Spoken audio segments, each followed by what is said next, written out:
Sugar వ్యాధి వచ్చి కాలికి గాయమే గ్యాంగ్రీన్గా మారితే అది మన కాలైనా సరే తీసేస్తాం కదా సార్. ఇది అంతే. మీరు స్థాపించిన ఏసే బతకాలంటే బంధాలు బంధుత్వాలు చూడకూడదు సార్. ఒక చిన్న రిక్వెస్ట్, ఈ ఒక్క ఆపరేషన్కి నన్ను కొంచెం దూరంగా ఉంచండి సార్ ప్లీజ్. సార్, ఆయన లంచగొండి తండ్రి కావచ్చు, కానీ నేను లంచగొండి కొడుకుని మాత్రం కాదు సార్. నేను మీ స్టూడెంట్ని సార్. గోపి, మిమ్మల్ని అందరినీ చూస్తుంటే నాకు చాలా గర్వంగా ఉంది. కాలేజీ కుర్రోళ్ళంటే అమ్మాయిలు వెంటబడి తిరిగే రోమియోలు అనుకుంటారు, కానీ ఈ దేశం తలరాత్రి మార్చే శక్తి ఒక స్టూడెంట్స్ మాత్రమే ఉంది. నా బాటని నా మాటని గౌరవించి ఇంతమంది నా వెనుకుండటం నిజంగా నా అదృష్టం. సారీ.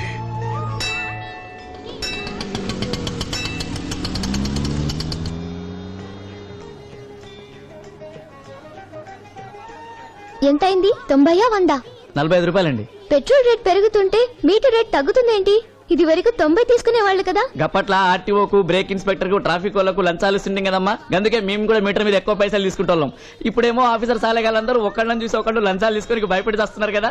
అందుకే మేము కూడా కరెక్ట్ గా తీసుకుంటున్నాం. మీ నిజాయితీకి హ్యాట్స్ ఆఫ్. అరే అవన్నీ మాకెందుకమ్మా, ఎక్కడున్నాడో ఏమో గానీ దేవుని అసుంటోడు ఎవ్వరికి కనపడకుండా ఈ లంచాలు తీసుకుంటా చెంబడాలు ఇస్తున్నాడు చూడు, గాయనకి చెప్పమ్మా. ఎవరై అతను? అందరూ అతని గురించే మాట్లాడుతున్నారు.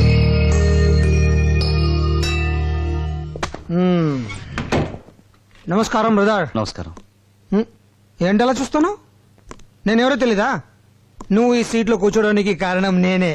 నేను ఈ సీట్లో కూర్చోటానికి మీకు సంబంధం ఏంటి? ఇంతకు ముందు ఈ సీట్లో ఉన్న ఆఫీసర్ ని మేమే కదా చంపింది. పేపర్లో న్యూస్ కూడా వచ్చింది చూడలే. ఇప్పుడు మీకేం కావాలి? కోట్లు పెట్టుబడి పెట్టి హాస్పిటల్ కట్టాం, అది మూతపడింది. నువ్వు ఒక సంతకం చేస్తే మళ్ళీ పేరు మార్చి ఓపెన్ చేస్తాం. ఏమంటావ్? నువ్వు సంతకం చేయకపోతే మరో ఆఫీసర్ ఈ సీట్లోకి వస్తాడు. దీంట్లో 10 ఏళ్ళు ఉంది, ఉంచో. వద్దు, మీరే ఉంచుకోండి. ఓ, లంచం పోయిందా? పోన్లే, లంచం పోయినా భయం ఉంది. వస్తా బ్రదర్, పురాడే ఆయుష్ గట్టిది. ఇప్పుడు ప్రభుత్వ ఆఫీసుల్లో చాలా మంది లంచాలు తీసుకోవడం లేదు, కానీ లంచం తీసుకోకపోతే చంపేస్తామని గోండాలు వాళ్ళని బెదిరిస్తున్నారు.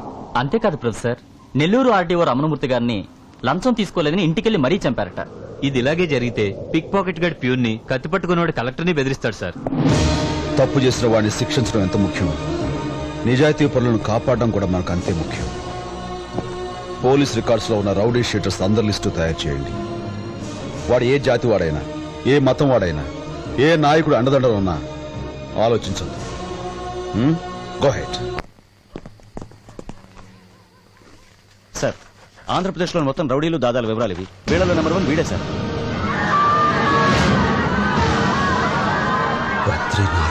మొదట్లో వీడు పెద్ద రౌడీ షీటర్ సార్. అలా సంపాదించిన డబ్బుతో రియల్ ఎస్టేట్ పేరుతో భూకబ్జాలు చేసి రాజకీయ నాయకుల అండతో కోట్లు సంపాదించాడు. వీడి వల్ల చాలా మంది అమాయకులు బలైపోయారు సార్. రఘు సార్, మన ఏసీఎఫ్ మెంబర్స్ అందరినీ చాలా జాగ్రత్తగా ఉండమనండి. అలాగే సార్. పోలీస్ నిఘా మన మీద ఎక్కువైంది సార్. మీరు బయలుదేరండి. Okay sir.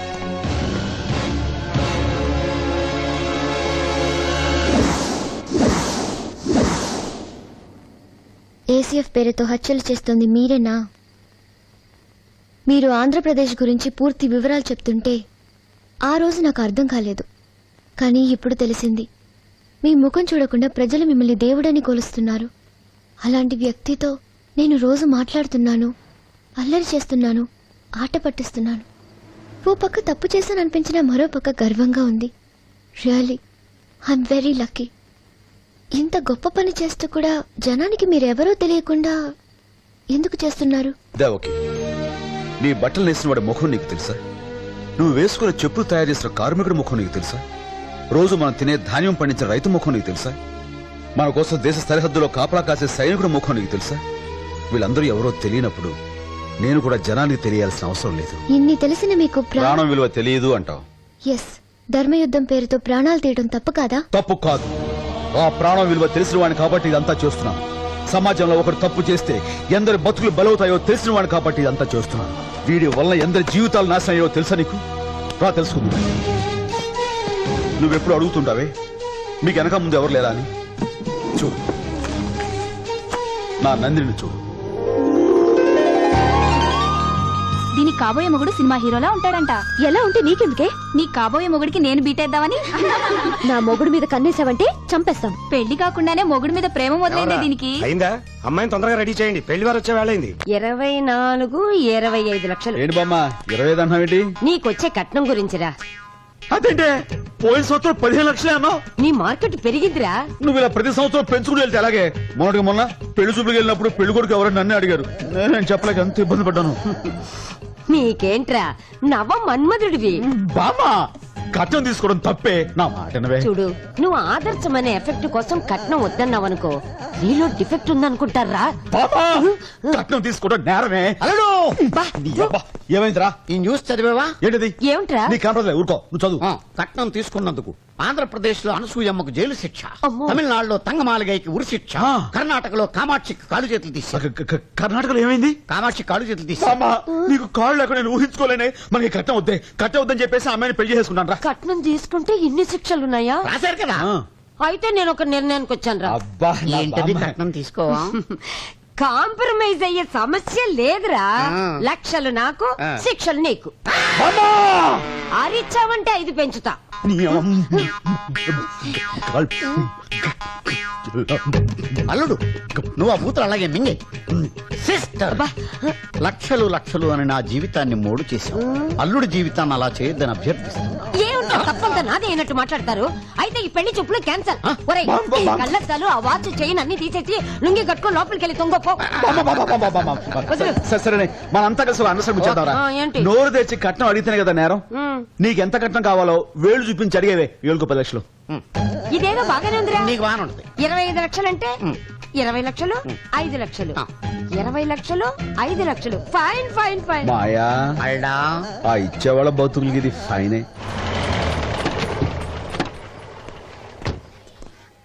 నమస్కారం. ఆగాగు, ఇల్లు చూస్తే మిడిల్ క్లాస్ లా ఉంది. మనకు 25 లక్షలు ఎలా ఇస్తారా? ఊరుకోవే, నీకు దండం పెడతాను. నమస్కారం. ఏంటి? ఒరే, పిల్ల తండ్రి మరి నల్లగున్నాడు. పిల్ల ఎలా ఉంటుందో ఏవో, ఒక 5 పెంచేస్తా. నీ అమ్మ. అరే అల్లుడు, బూతులు మింగే. మింగేశా. దండం పెడతాను, ఆపు. పద. నమస్కారం అండి. రండి రండి. ఒరే, చూడరా.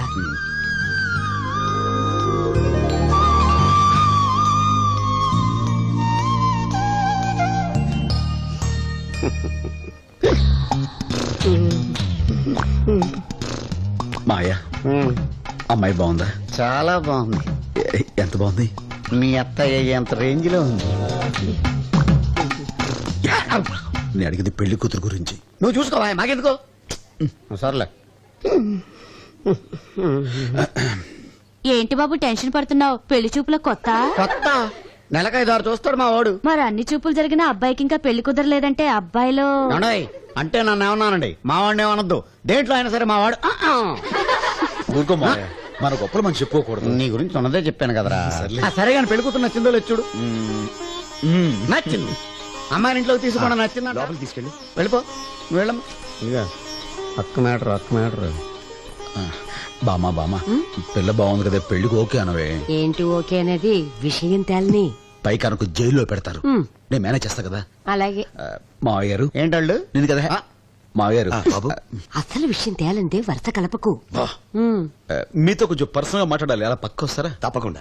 అబ్బాయి చెప్పేది శ్రద్ధగా విని బాగా ప్రిపేర్ అయ్యండి.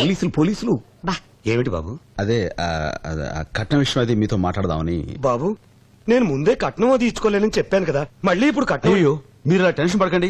అసలు కట్నం వద్దని చెప్పడం కోసం మిమ్మల్ని ఇలా బయటికి పిలిచారండి. కాకపోతే మా బామ్మ కొంచెం పాతకాలం మనిషి. తను మాత్రం కట్నం కావాలంటుంది. అది నోరు తరగదండి, వేళతో చూపిస్తుంది. మీరు కూడా మీకు తోచి వేలు చూపించేయండి, పని అయిపోతుంది. బాబు తర్వాత ఏమైనా గొడవ ఏ గొడవ రాకుండా నేను చూస్తుంటా కదా సార్. పైగా పెళ్లి ఖర్చులు పూర్తిగా నావి. బామ్మ ఇప్పుడు అడుగు. హస్తం అంటున్నారు. ఎరా ఏంటక్క?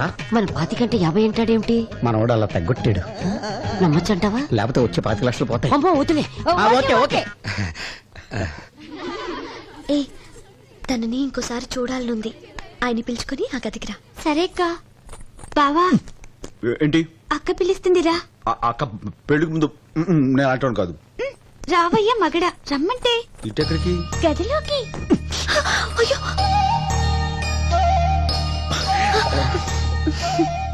ఏంటండి లోపలికి పిలిచారు? ఎవరైనా చూస్తేమని అనుకుంటారేమో. మీతో మాట్లాడాలనిపించిందండి. మ్మ్హ్మ్. నిజం చెప్పాలంటే నాకు కూడా మీతో మాట్లాడాలనిపించింది. మిమ్మల్ని చూడగానే నాకు నచ్చేశారు. మ్మ్హ్మ్. నాన్నగారితో మీరు మాట్లాడిన తర్వాత ఇంకా నచ్చేశారు. నిజం చెప్పాలంటే మీరు చాలా బాగుంటారు. మీరు కూడా చాలా బాగుంటారు. అందరూ అంటుంటారు. శనివారం మా బామ్మ ఇంతంత గుమ్మడికాయతో దిష్టి కూడా తీస్తుంది. పెళ్ళయ్యాక నేను తీస్తానులేండి. నిజంగా? నిజం. ఎవడరా తలుపేసింది లోపల? పెళ్ళిపోతుంది. కొంచెం అవ్వవా?